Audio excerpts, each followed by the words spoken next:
দেখো যে বলতেছিলা যে সেকেন্ড বারে না পড়ার প্রবাবিলিটি কি 1 - a নাকি 1 - p2, এটা নিয়ে তো তোমার কনফিউশন ছিল নাকি? এই দুইটার মধ্যে কোনটা হবে? জি স্যার। এটার মানে ছিল প্রথমবার পড়ে নাই, সেকেন্ড বার পড়ছে, p2 এর মানে ছিল এটা, রাইট?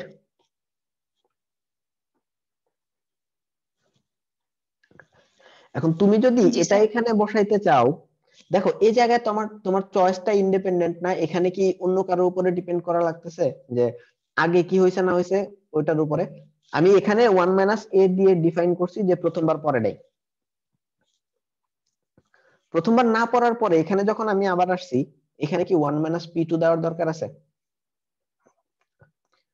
1 - p2 ওইটাই নির্দেশ করতেছে যে ওই ঘটনাটা ঘটে নাই। প্রথমবার না পড়ে যে পরের বার পড়ছে, ওই ঘটনাটা ঘটে নাই। তো এই ঘটনা না ঘটে কিন্তু অন্য অনেক ঘটনা ঘটতে পারে। প্রথমবারও পড়ে নাই, সেকেন্ড বারও পড়ে নাই, ওই ঘটনা ঘটতে পারে। বা প্রথমবার পড়ছে, সেকেন্ড বারও পড়ছে, ওই ঘটনা ঘটতে পারে। প্রথমবার পড়ছে, সেকেন্ড বার পড়ে নাই, ওই ঘটনা ঘটতে পারে, রাইট?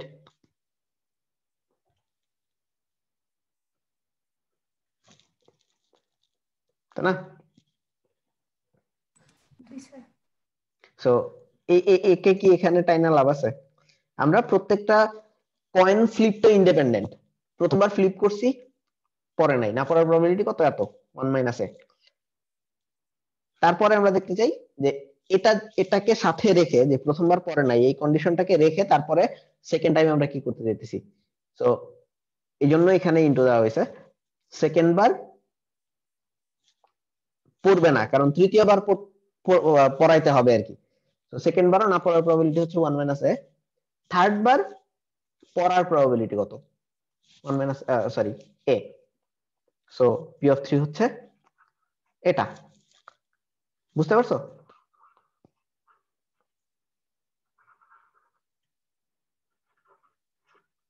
নাকি স্টিল কনফিউজড?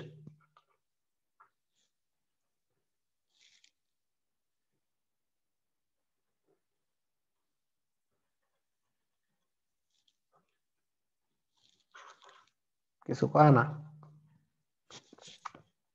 মোটামুটি স্যার বুঝতে পারছি।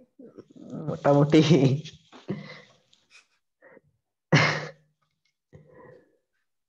আমি কি সেম কথাটা আবার রিপিট করলে তো আসলে লাভ নাই। স্যার এখানে কি আপনি এটা বলতে চাচ্ছেন যে মানে P3 P2 এর উপর মানে নির্ভর করতেছে না এরকম? হ্যাঁ, জিনিসটা ওইরকমই না? যদি নির্ভর তুমি করাইতে চাও, একটা জিনিস আমি একটু চেক করে দেখি, দাঁড়াও। p3 হচ্ছে 1 - a² টাইমস a, তার মানে কত?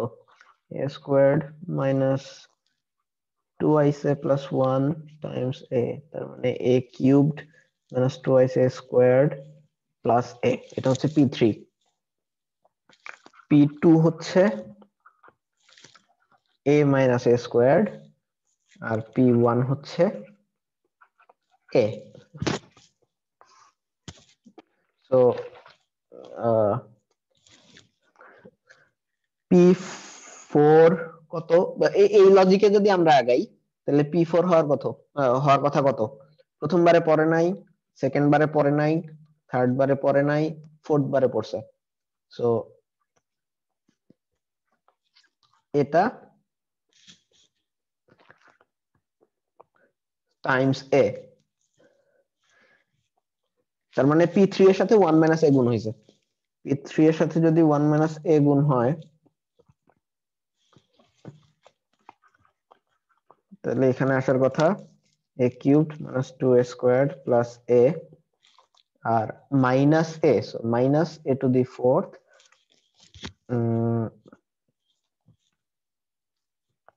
Plus twice a³ minus a², that means 3a³ minus 3a² plus a, আর এখানে হচ্ছে মাইনাস a⁴ প্লাস, আমি কি ঠিক কাজ করছি? Plus a 1 minus a, so 1 minus, I think so. So আমরা যদি ওইভাবে চিন্তা করতাম যে 1 minus p1 minus p2 minus p3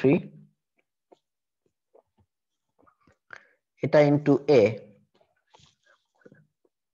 so কি আসে বিষয়টা 1 minus a minus a plus a squared minus a cubed plus twice a squared. কেউ কি বুঝতেছো আমি কি করতেছি?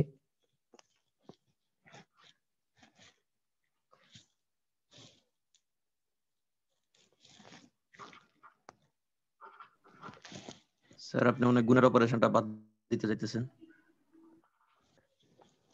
মানে কেন করতেছি এই কাজগুলা? মানে স্যার দুই রকমই কি সেম ভ্যালু আসে কিনা না ওইটা চেক করতেছেন। Exactly. So a equal to minus a to the fourth, এটা গেল plus 3a cubed, এটা গেল minus 3a squared plus a, I think so. So আমরা আমাদের প্রুফ মনে হয় হয়ে গেছে, আমরা এগুলো মুছে দিই।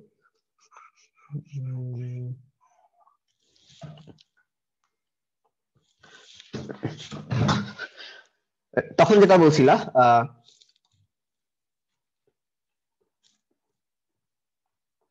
জানি থার্ডটা ক্যালকুলেট করার সময় এরকম বলছিলাম না একজন যে p3 হবে আসলে 1 মাইনাস প্রথমবারেও পড়ে নাই, প্রথমবারে পড়ে নাই মানে হচ্ছে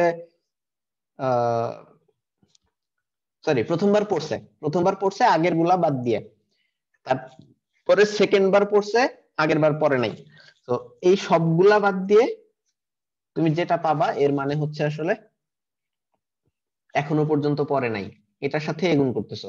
সিমিলারলি p4 হচ্ছে এরকম, প্রথমবার এই তিনটা যোগ করার মানে কি p1 p2 আর p3, এই তিনটার মানে হচ্ছে আইদার প্রথমবার পড়ছে অর সেকেন্ড বার পড়ছে অর থার্ড বার পড়ছে, রাইট? p1 to 3 ইন্ডিভিজুয়ালি চিন্তা করলে তো জিনিসটা এরকমই যে p1 হচ্ছে প্রথমবার পড়ছে, p2 হচ্ছে জাস্ট সেকেন্ড বার পড়ছে, এর আগে কখনো পড়ে নাই, আর p3 হচ্ছে জাস্ট থার্ড বার পড়ছে, এর আগে কখনো পড়ে নাই। সো এই তিনটা যদি প্রবাবিলিটি যোগ করো তাহলে কি আসে? আইদার প্রথমবার পড়ছে অর সেকেন্ড বার পড়ছে অর থার্ড বার পড়ছে, নাকি? এটা বোঝা যাচ্ছে তো? আমাদের দরকার হচ্ছে তিনবারের একবারও পড়ে নাই। তো 1 থেকে যদি এটা বাদ দিয়ে দেই তাহলে আমাদের ওটা বের হয়ে যাচ্ছে না যে প্রথমবারও পড়ে নাই, সেকেন্ড বারও পড়ে নাই, থার্ড বারও পড়ে নাই। এটার সাথে যদি এটা দিয়ে আমরা ক্যালকুলেট করতে পারতেছি যে কি ওই এর আগ পর্যন্ত পড়ে নাই, সো ফোর্থ টাইমে পড়তে হবে, পড়ার প্রবাবিলিটি হচ্ছে এ।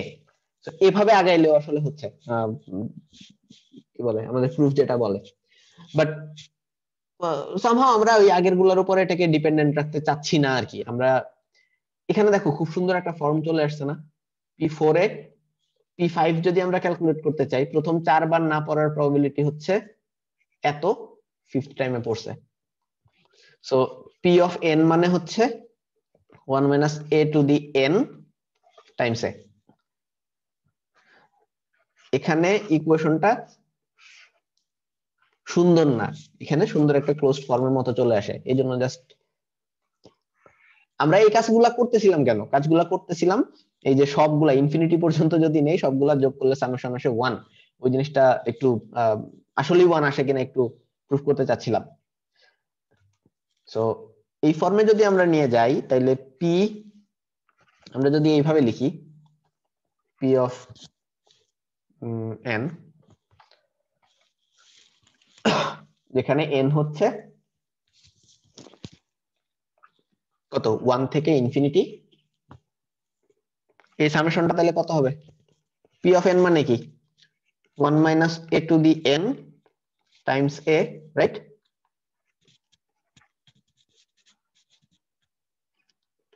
যেহেতু একটা কনস্ট্যান্ট a আছে, এটাকে আমরা বের করে ফেলতে পারি এখানে, just 1 minus a to the n, 1 থেকে, আচ্ছা n তো না, এখানে কি n ছিল? 5 এর জন্য n পাওয়ার হচ্ছে minus 4, 1 হবে। সো এগুলো আসলে n minus 1 হবে।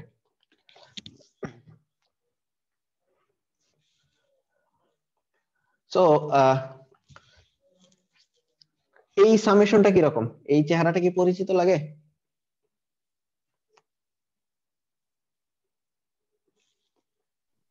1 by 1 minus x to the power n. Exactly, এটাকে আমরা এইরকম মনে হয় লিখতে পারি, 1 minus 1 minus p।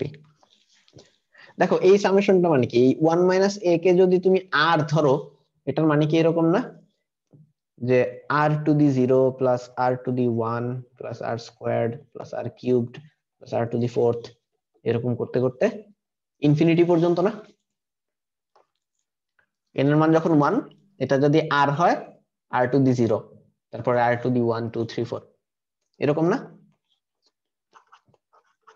এটার ক্লোজড ফর্ম কি? 1 by 1 minus r, যদি এই r less than 1 হয় নাকি? জি স্যার। আসলে less than 1 হয়। তো এখানে কিন্তু আমরা এটা সিম্পলি বলতে পারি যে এটা অবশ্যই less than 1 হবে, 1 minus a, কারণ a ছিল একটা প্রবাবিলিটি, তাই না? এ যদি একটা প্রবাবিলিটি হয়, তাহলে আমরা এটা চোখ বন্ধ করে বলতে পারি। এটাকে ইকুয়াল লিখলে মনে হয় না খুব একটা সমস্যা আছে। সো এটাকে 1 by 1 minus r, so a by 1 minus, আচ্ছা এটা তো p না, এটা হচ্ছে a, এই ফর্মে লিখতে পারি। সো এটার মানে কি, a by 1 minus 1 plus a, that means a by a, that means 1, মিলছে?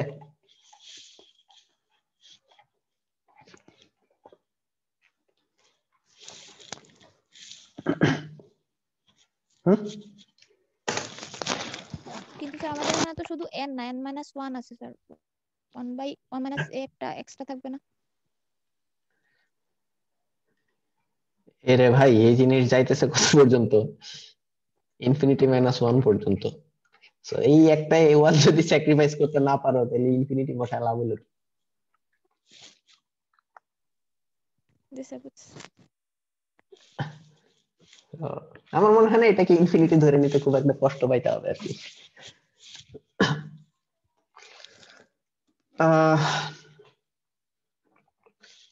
ওকে, আর কোনো কোয়েশ্চেন আছে?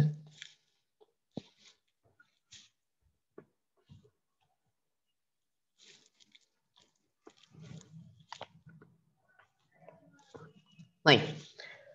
ওকে, সো এই কাজকর্মগুলা করা জাস্ট হচ্ছে ওই, তুমি আউটকাম গুলাকে যদি একটা র্যান্ডম ভেরিয়েবল দিয়ে প্রকাশ করো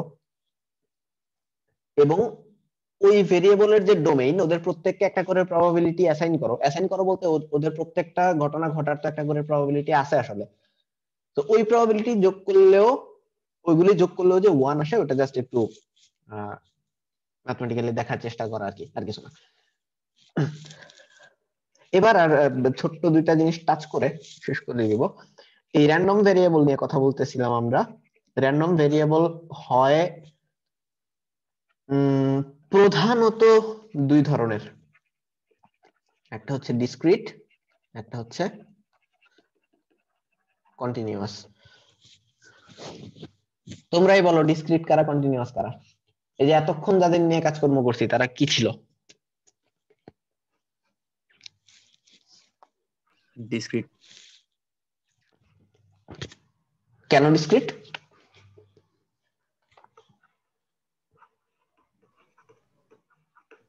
আর ভ্যালুগুলা সীমিত ছিল এই কারণে। ওকে, সো আমরা যখন বলছিলাম প্রথম এক্সাম্পলটার ক্ষেত্রে এক্স এর রেঞ্জ হচ্ছে 2 থেকে 12, আমরা বলে দিছিলাম এর মাঝখানকার ইন্টিজার গুলা জাস্ট, তাই না? জি স্যার। সো বুঝতেই পারতেছো এখানে ভ্যালু গুলো হচ্ছে ডিসক্রিট 2 3 4 5 6 7 8 9 10 11 12। তাহলে কন্টিনিউয়াস কোনগুলো হবে?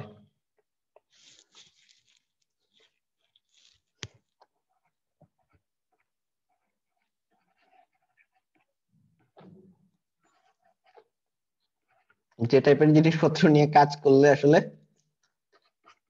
কন্টিনিউয়াস ভ্যালু আসতে পারে। তুমি যদি বলো যে একটা হাইট, এটা একটা র্যান্ডম ভেরিয়েবল মনে করো, এটা রেঞ্জ হচ্ছে 5 ফিট থেকে 6 ফিট, কত 6 ইঞ্চি 6.5।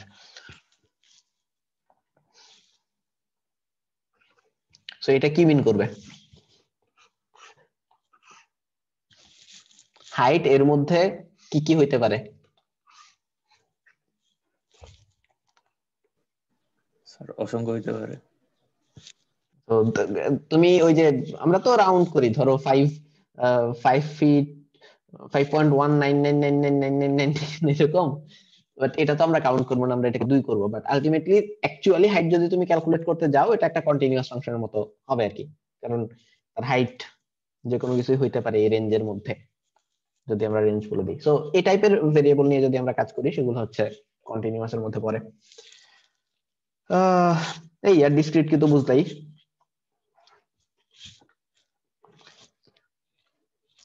তো এই স্যার ছিল র্যান্ডম ভেরিয়েবলের কন্টিনিউয়াসের জন্য, ইন্ট্রোডাকশন। হ্যাঁ, স্যার কন্টিনিউয়াসের জন্য কি ফর্মুলাগুলো অন্যরকম হয়ে যায় নাকি এভাবে করা সম্ভব? আহ এভাবেই আসলে করা সম্ভব। আচ্ছা স্যার। কারণ হচ্ছে তুমি কিছু সাপোজ, আমার হাতে এই মুহূর্তে খুব ভালো এক্সাম্পল নাই, তবে আমি একটা এক্সাম্পল মনে হয় দিতে পারি। আমি সম্ভবত কোনো একটা কন্টেস্টের জন্য একটা প্রবলেম সেট করছিলাম এইরকম, যে তোমার একটা গোল পোস্ট আছে, মনে করো গোল পোস্টের হাইট উইডথ দেওয়া আছে, ঠিক আছে, এটা হচ্ছে একটা গোল পোস্ট। ধরো গোল পোস্টটা হচ্ছে এরকম, এটা একটা সার্কুলার মাঠ, যেই মাঠের একটা জ্যা হচ্ছে গোল পোস্ট। ওকে, এই গোল পোস্টের উইথ, হাইট ধরো ইনফিনিটি, হাইট নাই কোনো। সো এই মাঠের একদম মিডলে তুমি একটা লোককে চোখ বন্ধ করে এনে ছেড়ে দিলা। এখানে ছেড়ে সে আসলে তার ডিরেকশন সেন্স নাই কোনো, তুমি তাকে অনেক আগে থেকে চোখ বন্ধ করে রাখছো, তো র্যান্ডমলি তাকে জাস্ট ছেড়ে দিলা মাঝখানে, সে বলটাকে শুট করলো। গোল হওয়ার প্রবাবিলিটি কত? তো বুঝতেই পারতেছো, গোল হওয়ার প্রবাবিলিটি হবে, আমরা যদি এই অ্যাঙ্গেলটা বের করতে পারি, এই অ্যাঙ্গেলের মধ্যেই যদি সে শুট করে, তাইলেই তো গোল হবে নাকি? যেহেতু হাইট ইনফিনিটি, তো উপরে নিচে যাক ওটা ম্যাটার করে না, জাস্ট বলের ডিরেকশনটা এই এই রিজিয়নের মধ্যে হইতে হবে, তাই না? একটু তো বোঝা যাচ্ছে নাকি? জি স্যার। একটা সেকেন্ড, আমি একটা কল ধরবো।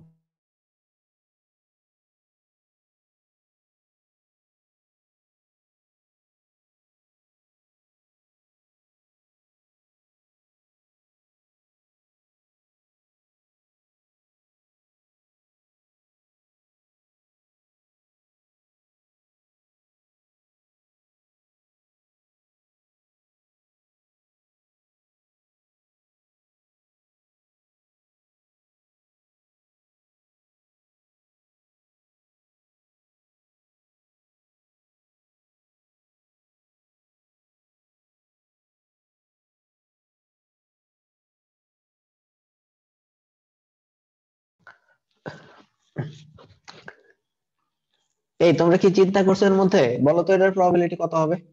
এই এই তোমার কাছে ইনফরমেশন দেওয়া আছে, মনে করো এই সার্কেলের রেডিয়াস মানে মাঠের রেডিয়াস, আর হচ্ছে গোল পোস্টের উইডথ, এটাকে আমরা ধরলাম ডাব্লিউ।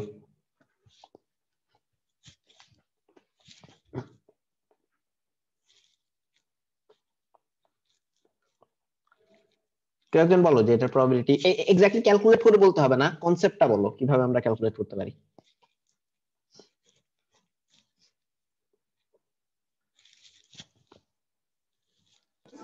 স্যার অ্যাঙ্গেল দিয়ে কি চিন্তা করতে পারি?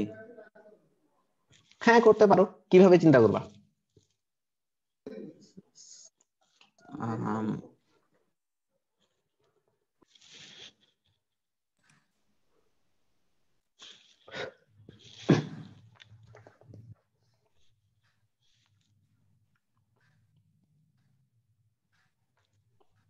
স্যার কোণের মেজারমেন্ট আসবে না স্যার? হ্যাঁ, সো তোমার কাছে যেহেতু এই এখানে আর আছে, এখানেও আর আছে, এই ডাব্লিউ আর আছে, তুমি cos আসলে theta এই by ট্রায়াঙ্গেলের 360 এক্স্যাক্টলি আর কস থিটা এটা যে কত আসবে আই ডোন্ট নো, মানে তুমি সামহাউ যেহেতু এই ট্রায়াঙ্গেলটা তুমি জানো, ট্রায়াঙ্গেলের 3টা বাহু জানো, তুমি সামহাউ এই অ্যাঙ্গেলটা ইজিলি ক্যালকুলেট করতে পারবা। তো এই অ্যাঙ্গেল হচ্ছে আমাদের ফেভারেবল আউটকাম। এই অ্যাঙ্গেলে যদি আমরা শুট করি, এই অ্যাঙ্গেলের যে কোনো জায়গা দিয়ে যদি আমরা শুট করি তাহলে গোল হবে কনফার্ম। সো টোটাল অ্যাঙ্গেল কত আছে? আমরা যদি ডিগ্রিতে হিসাব করি তাহলে 360। সো গোল হওয়ার প্রবাবিলিটি হচ্ছে এত। তো আইডিয়াটা বোঝা গেছে তো? অথবা তুমি এরিয়া ধরেও কাজ করতে পারো, যে এই অংশটার এই এই দাঁড়াও অন্য আরেকটা কালি দিয়ে স্যার লিখি, এই যে পরিধি বের করতে অংশটা পারি না? আছে তুমি যেভাবে খুশি করতে পারো আসলে, যে এই area divided by total area. তো এই এরিয়া বাইর করতে গেলে আসলে তোমার অ্যাঙ্গেলের হিসাবটা লাগবে। আবার তুমি জাস্ট এই পরিধি ডিভাইডেড বাই টোটাল পরিধি, যেভাবেই নাও না কেন সেম আনসার আসবে। এবং কি বলে, তিনটা অ্যাপ্রোচে যাইতে হলেই প্রথমে অ্যাঙ্গেল বাইর করা লাগে। তো যেহেতু তুমি অ্যাঙ্গেল বাইর করতেই, নাকি সামিন পরিধি অন্য কোনো ভাবে বাইর করতে পারবা? I don't think so. Sir বুঝি নাই স্যার আপনার কথা। তুমি কি পরিধি অ্যাঙ্গেল বের না করে কোনো ভাবে করতে পারবা? মানে পরিধি বের করতে পারবা কিনা? স্যার পরিধি স্যার ফর্মুলাটা তো এখন মনে নাই, দেখতে হবে। অ্যাঙ্গেল দিয়ে করাই স্যার সুবিধাজনক। আমার মনে হয় না অ্যাঙ্গেল ছাড়া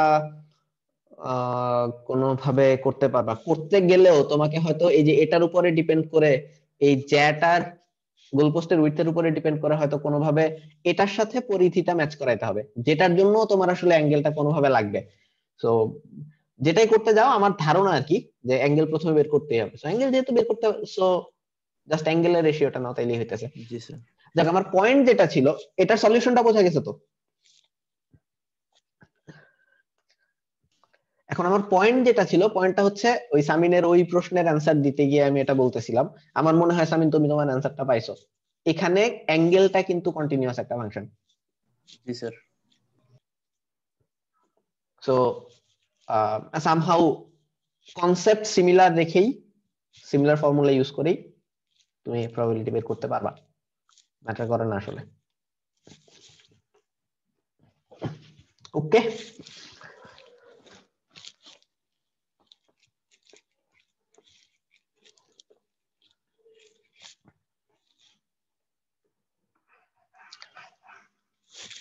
এনিথিং এলস? না থাকলে শেষ করবো।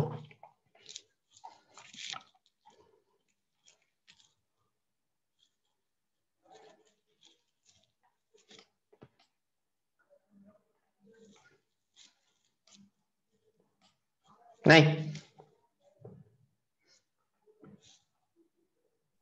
না স্যার। ওকে, গুড। সো কতজন ছিল আজকে? 15-16 জন। কিছুটা বাড়ছে নাকি ওই 11-12 পরে? স্যার খুব একটা বেশি না।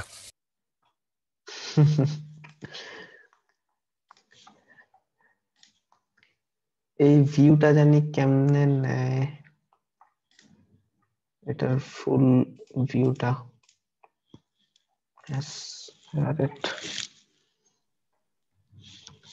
ওকে, শেষ করে দিলে।